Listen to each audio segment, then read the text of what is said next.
doctor, y a través de Zoom nos conectamos con el doctor Diego Chalco. Permítame presentarlos, por favor. Él es psiquiatra y con él vamos a hablar de este tema. Le damos la bienvenida, doctor. Buenos días, gracias por acompañarnos.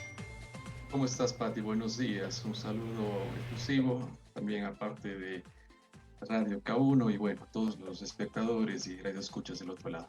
Exacto, muchas gracias, doctor. Ahora, el 10 de octubre, como lo habíamos estado comentando, es decir, ayer nada más, se celebró el Día de la Salud Mental, esto como para sensibilizar al público acerca de los problemas de salud mental, ¿no? Muy aparte de la pandemia, pues siempre hay alguien por ahí que de pronto tiene algo que le afecta y que quizá muy pocos nos damos cuenta, y no solo es un problema de ellos, ¿no? De aquellos que lo padecen, que es más o menos un 12% de la población mundial, sino es un problema que concierne a todos y cada uno de nosotros como familia o como amistades, de aquellas personas que padecen problemas de salud mental.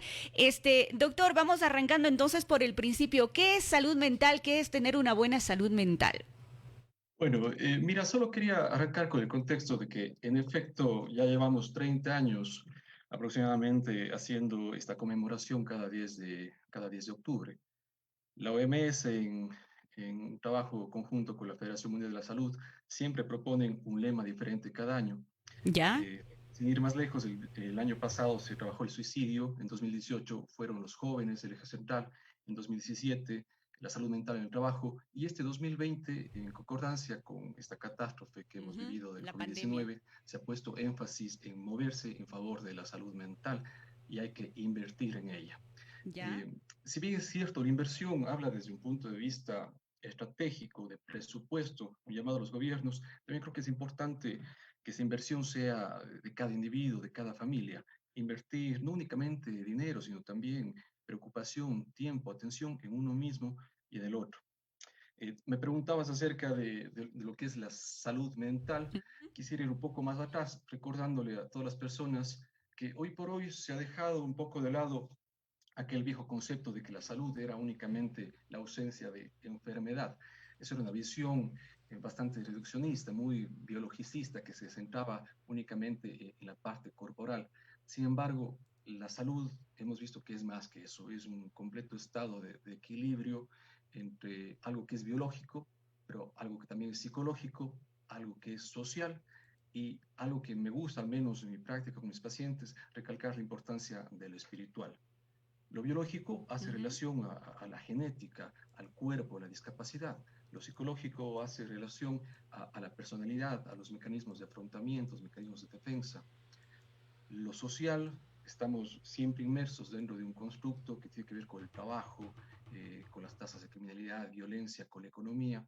Y lo espiritual no tiene que ver necesariamente con lo religioso, sino más bien con un aspecto filosófico de reconocer que tenemos un cerebro que se percibe a sí mismo, que reflexiona a sí mismo, que es capaz de proyectarse al futuro y de encargarse de uno mismo y del resto. Y dentro de ese concepto de salud, que es amplio, como te cuento, Ujú. pues la salud mental viene a ser como ese estado de bienestar, en el cual la persona es capaz de realizar sus capacidades, de desarrollar todo su potencial a lo largo de su vida, que es capaz de lidiar con el estrés normal, con la ansiedad normal, producto de vivir, y que también es capaz de trabajar y que ese trabajo de alguna manera le sirva para reinsertarse en la sociedad y que pueda contribuir a la misma. Doctor, es como tener, como cuando decimos estoy en paz, o sea, no hay nada que me preocupe, no hay nada que me afecte. Eso es más o menos como tener salud mental, porque el momento que tenemos preocupaciones como hoy en día esto de la pandemia, la crisis a la que nos ha llevado, la falta de trabajo, y si es que tenemos un familiar que está enfermo, que está contagiado, mucho más todavía estamos con esa preocupación. Entonces, eso es como tener una buena salud mental, estar cero preocupaciones, es decir, estar en paz, o va más allá Mira, también.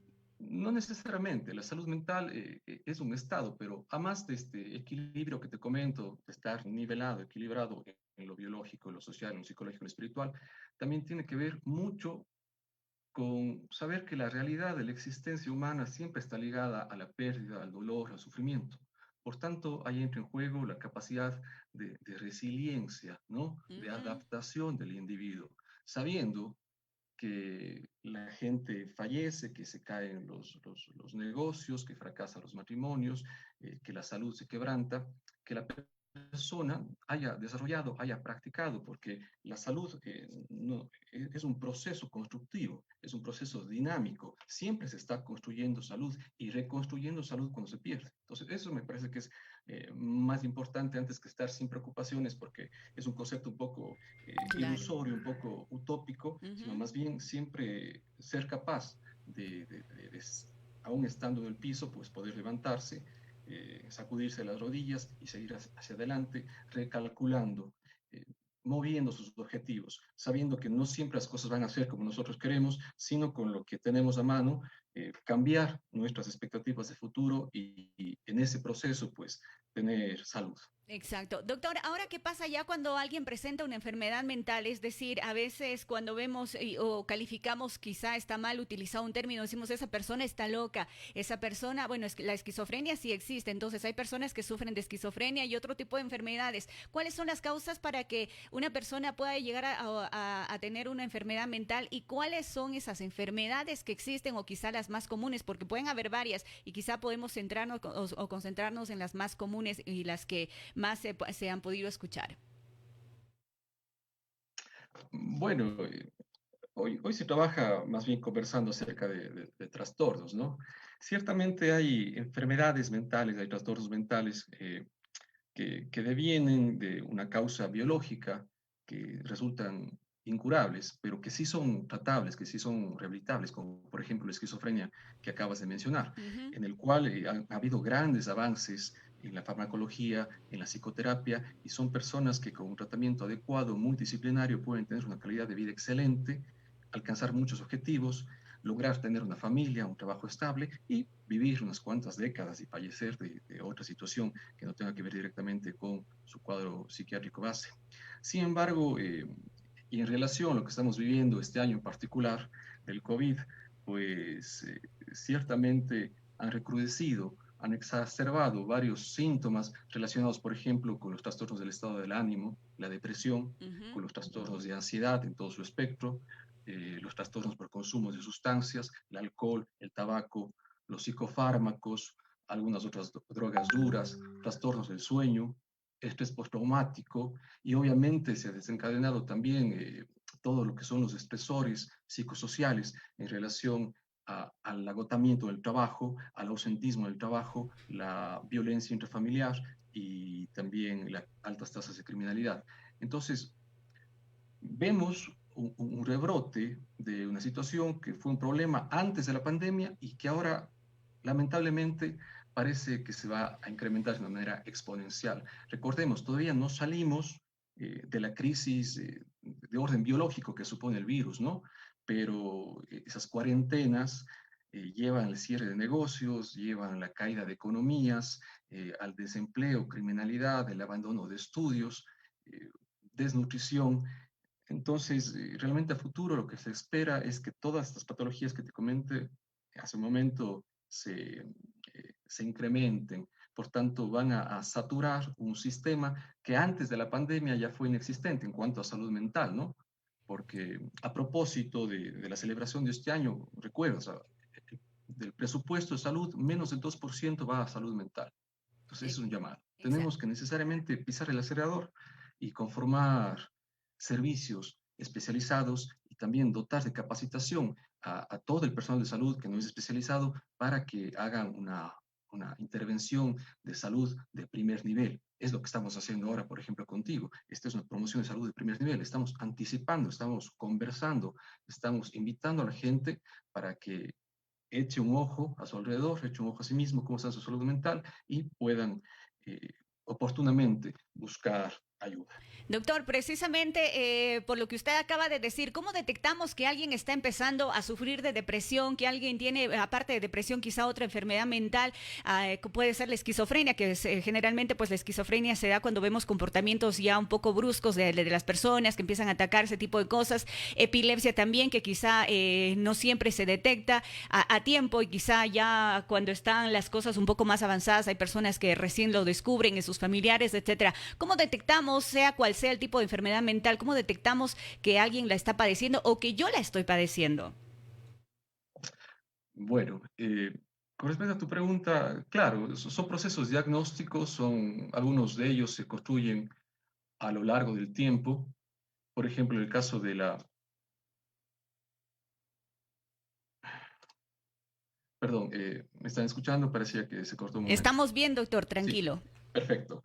Te decía que en el caso de esquizofrenia, ciertamente la clínica es importante, hay ideas delirantes, hay la aparición de alucinaciones, hay un claro descenso del funcionamiento global del paciente dentro de determinada edad, ¿no?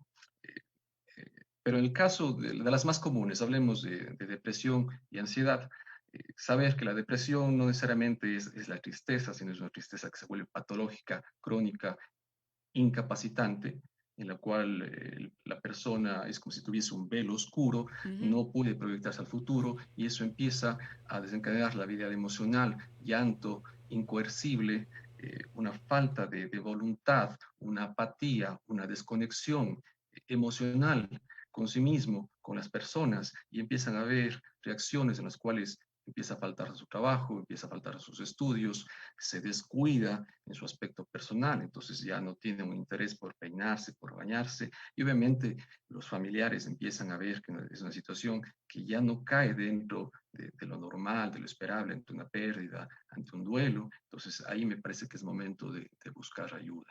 Exacto, doctor, porque hay mucha gente que quizá confunde depresión con tristeza, ¿no? Algunos piensan que es lo mismo y no, efectivamente no. De pronto la familia sí, dice, no, solo está triste, ay, es que terminó con el novio, ay, es que, no sé, sea cual sea el problema, y minimizan la situación y piensan que las cosas no van a ir más allá, pero sin embargo, la persona que la padece, la persona que tiene depresión, puede seguir avanzando con ese cuadro y quizá llegar a algún momento del suicidio, que es otro problema grande. Recientemente, la semana anterior nada más, pudimos observar, no recuerdo en qué parte del país fue, que una señora precisamente llevada por la depresión, la ansiedad, el desempleo, que no tenía para pagar un arriendo y todo lo demás, estaba a punto de botarse de un puente. Entonces, la depresión puede llegar a terminar, a tener un final trágico, como un suicidio, ¿no es cierto, doctor? Entonces, tenemos eso que frenarlo a tiempo. Entonces, usted como especialista en esto, ¿qué le puede decir a aquellas personas que saben que tienen algún familiar que de pronto sí están en problemas económicos, no tienen trabajo,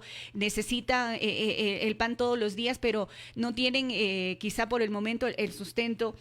¿Cómo anticipar a esas personas para que den el apoyo que necesita esa persona antes de que lleguemos a tener un final muy triste? Claro, como bien dices, el suicidio es la expresión máxima, es la consecuencia última de prácticamente todos los que hacemos la ciencia psiquiátrica, ¿no? Es la expresión máxima del sufrimiento psíquico que interfiere inclusive con la misma fuerza vital del instinto de preservación.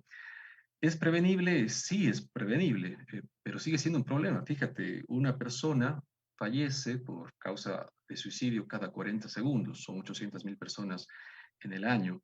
Eh, eh, Particularmente los hombres lo intentan menos, pero son más eficaces en conseguirlo porque tienen unos intentos de suicidio realmente bastante violentos. ¿Ya? Las mujeres, no es una regla, ¿no? Pero es más o menos la generalidad. En cambio, las mujeres quizás lo intentan más, pero lo consiguen menos porque tienen formas diferentes de llegar a concebirlo o a ejecutarlo. ¿Ya? Entonces, yo quisiera darte más bien una serie de recomendaciones generales, ¿no? Para ¿Ya? salud mental, Ujú. y entre ellas la depresión, Claro. particularmente en estos tiempos que estamos viviendo.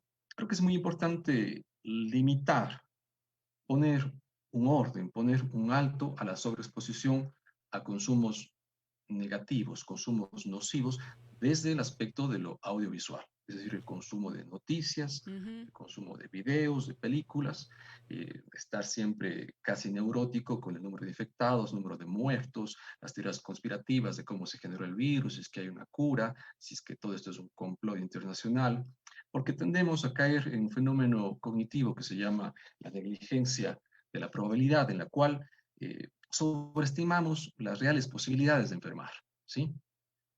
También creo que debemos conectarnos socialmente con el resto, obviamente, con la mascarilla, y si es posible, guardando toda la distancia del caso, pero en ese sentido, herramientas como el Zoom, la tecnología permite realmente tener una conexión emocional, social con los familiares, con los amigos, que no debe perderse, es más, debe cultivarse.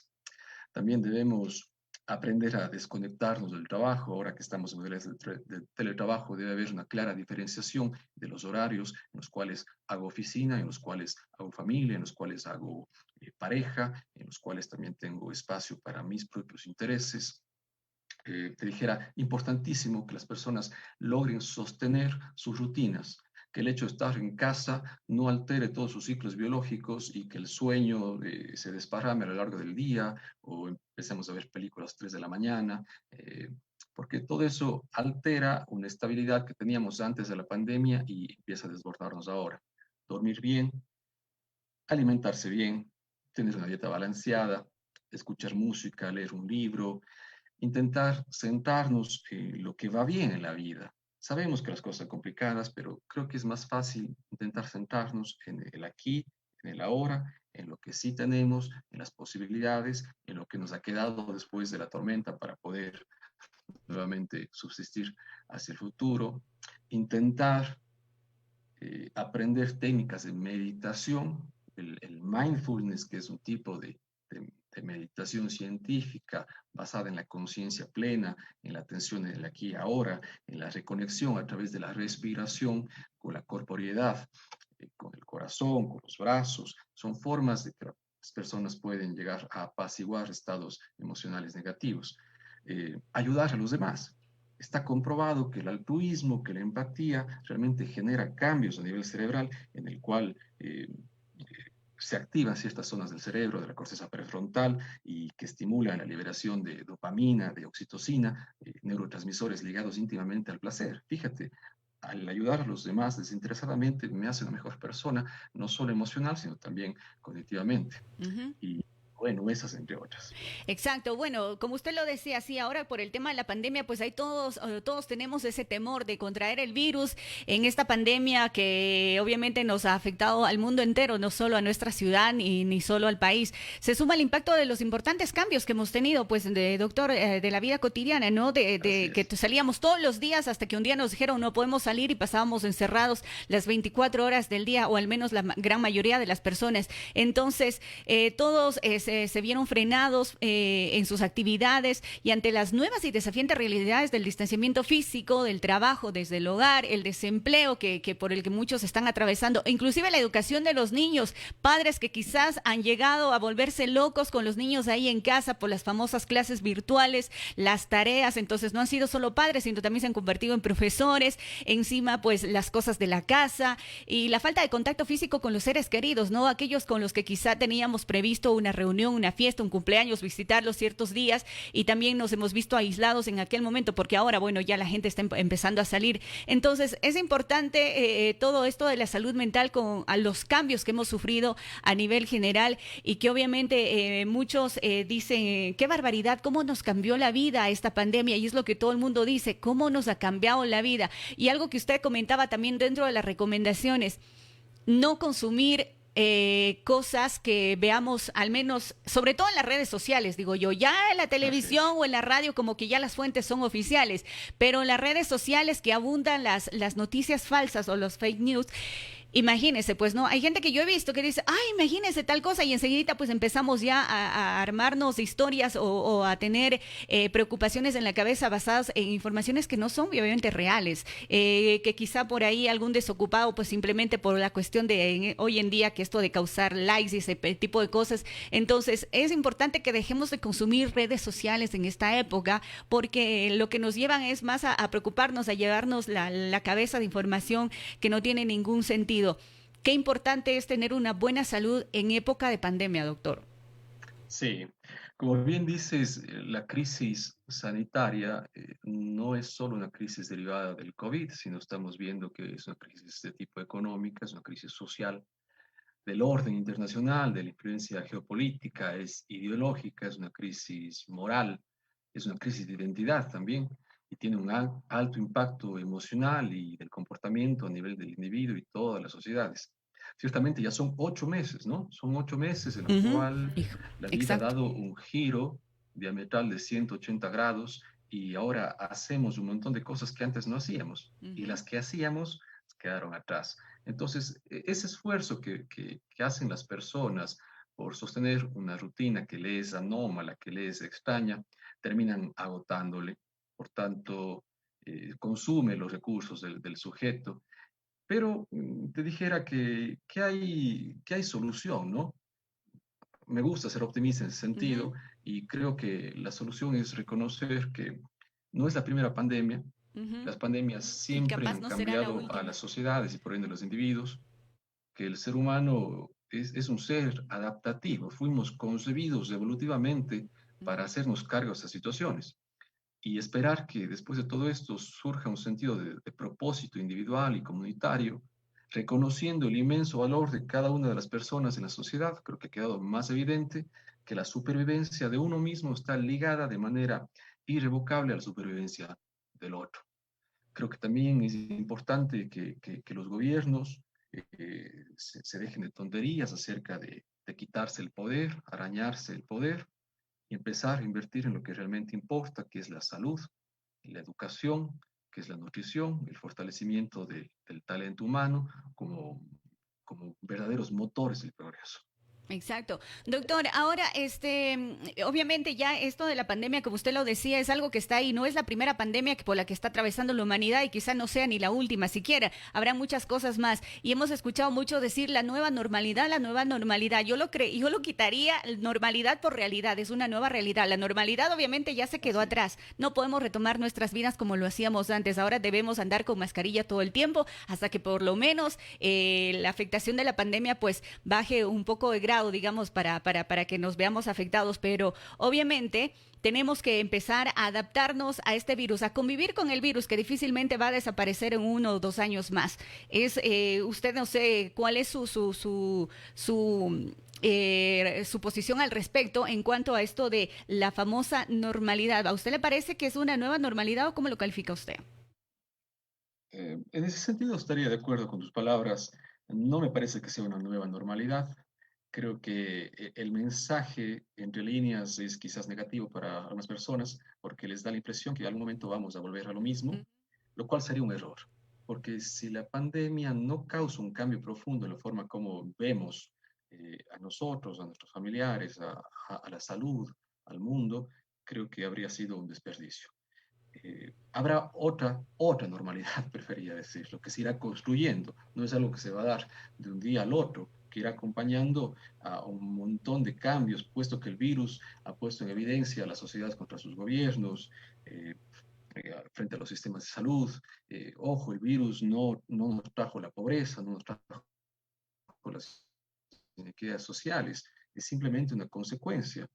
Entonces, sí, estaría de acuerdo que hay que construir algo más. El tiempo irá dando, hay que darse espacio al tiempo, hay que tener esa esperanza, esa resiliencia de que las cosas mejorarán.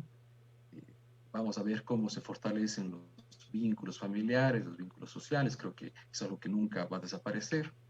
Y te comento eso es lo que yo opino. Listo, doctor. Ahora, usted hace rato también mencionaba algo acerca del consumo de alcohol y drogas, de cigarrillo también. Mucha gente dirá, "¿Y cómo así eso puede ser puede afectar mi salud mental?" Obviamente, en el mundo hay más o menos unas 400 millones de personas, según los datos que tenemos acá, que sufren trastornos mentales, neurológicos u otro tipo de problemas relacionados con el abuso de alcohol, drogas y cigarrillo. ¿Por qué será esto? Porque precisamente, o sea, alteran nuestras neuronas, doctor, y hace obviamente que tengamos comportamientos que no son normales. Claro, mira, ciertamente la, la conjunción de alcohol en un cuadro depresivo está muy ligado al suicidio. Es un problema muy prevalente. Alrededor de 3 millones de personas mueren cada año por problemas relacionados al alcohol, ya sea de forma directa, por los trastornos de dependencia, por la depresión, por el suicidio, como que te contaba, pero también de forma indirecta, porque el alcohol está ligado intrínsecamente a los accidentes de tránsito, a la aparición de violencia, al abuso físico, sexual, la cirrosis hepática, las enfermedades cardíacas, algunos tipos de cáncer, y de una manera muy generalista, ¿no? A grosso modo, pues eh, las sustancias tienden a ser formas desadaptativas, formas de escape, formas de lidiar con una realidad que al sujeto le supone incómoda, ¿sí? Emocionalmente. Entonces, es más fácil inducirse estados emocionales a través de agentes externos en forma de drogas antes que hacerse cargo. Con esto no estoy criticando a la gente que consume alcohol, de hecho todos lo consumimos. La diferencia es para qué. Ujú. Si forma parte de una conducta habitual dentro de un ámbito social, esporádico, que es manejable, que es controlable, que estoy en control de mí y del resto, pues no pasa nada. El problema está cuando empiezan a haber ya fenómenos de tolerancia, es decir, que esa cantidad de alcohol cada vez tiene que ser mayor, tiene que ser de un mayor gradaje alcohólico, cuando empiezo a tener problemas de salud físico, salud emocional, o empiezo a tener problemas de orden laboral, legal, de orden matrimonial. Entonces ahí se empiezan a considerar como susceptibles de un diagnóstico de un trastorno por dependencia, consumo abusivo de sustancias. Doctor, una pregunta que tenemos por acá que nos llegó y pues la gente que quiera preguntar algo también, 099-8704-100, dice, ¿las enfermedades mentales se curan o solo necesitan tratamiento? Hay algunas que se curan, ¿Cuáles ¿sí? son? Ya. Por ejemplo, un episodio depresivo, un cuadro de ansiedad, se pueden llegar a curar, siempre y cuando, obviamente, se cumpla el tratamiento pautado, se cumplan todas las herramientas terapéuticas que tenemos, como por ejemplo la psicofarmacología durante un tiempo eh, eh, decidido por el médico, la Ujú. psicoterapia, el apoyo social. Puede que una persona tenga un evento depresivo y no volver a tener la vida, pero es bueno saber que quedan un poco sensibilizados. Eh, Sin embargo, hay otras, por ejemplo, la esquizofrenia, ciertos tipos de bipolaridad, y en general los trastornos de consumo por sustancias, que preferimos no hablar tanto de una curación, porque envía un mensaje negativo al paciente como que puede desatenderse de la misma. Son enfermedades que ameritan tratamientos prolongados, crónicos, algunos de por vida, y se Ujú. hablan más en términos de rehabilitación.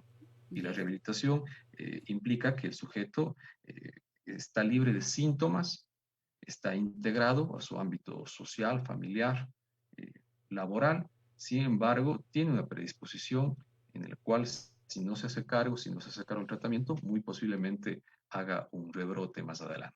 Doctor, ¿las personas que sufren de enfermedades mentales pueden llegar a tener una vida normal, trabajar, formar una familia, tener sus relaciones sociales, tener sus amistades o depende del tipo de enfermedad?